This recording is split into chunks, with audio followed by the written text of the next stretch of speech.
Welcome to School of Criticism, Structuralism. It is probably one of the most complex forms of criticism that we can do. And we're going to take a small stab at it this week for A Raisin in the Sun. Now, structuralism can come across in a couple of different ways. One of the most common ways is to take an actual look at the structure, right? There's also semantics and things like that. I don't want to get into that.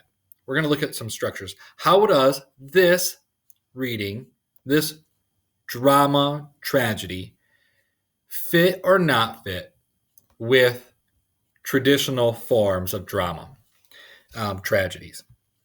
And so, you could look at the theory of, how those are constructed and then compare it. It's pretty easy. You could look at some of the symbols, if they're mythical, analytical, right, formal symbols, and compare those. You could take a look at the myths and archetypes. So are your characters behaving in the way that they're supposed to behave, or are they doing something different, and kind of proving that? And the other way is through looking at the way that the sentences are formed, the words are formed. We're not going to do that one. Some additional things that you can look for is, again, a lot of those symbols, and seeing if the symbols are normal for, or if they're doing something different for the piece of work. Some of the things that you might ask in a structural criticism, and so there's hold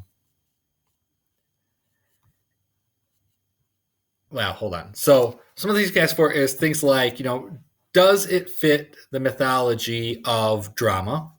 So, is your hero doing what the hero is supposed to do?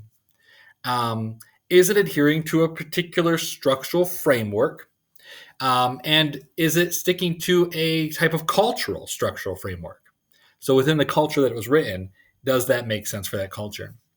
You can also think about patterns and sort of human patterns. So if it's like the American dream, right, and which happens in The Raisin in the Sun, okay, that's a pattern of human experience. People want to be upwardly mobile.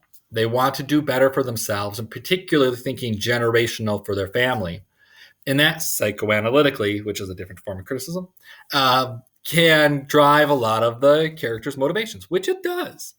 And then obviously internal rules and structures. And so are there internal rules within the family? Who gets to speak? Who gets to make decisions? Who gets to do what?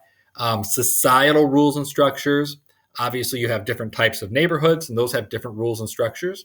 The child, for example, is rather free-flowing in the neighborhood. He takes off for like an entire day in what some might view as a more dangerous neighborhood. Would that hold true in the new life? Would there be different rules? All different ways to look at structure and structuralism. And also there is some historical, cultural phenomena happening here in a certain piece of time, even though it's ambiguous on the actual date,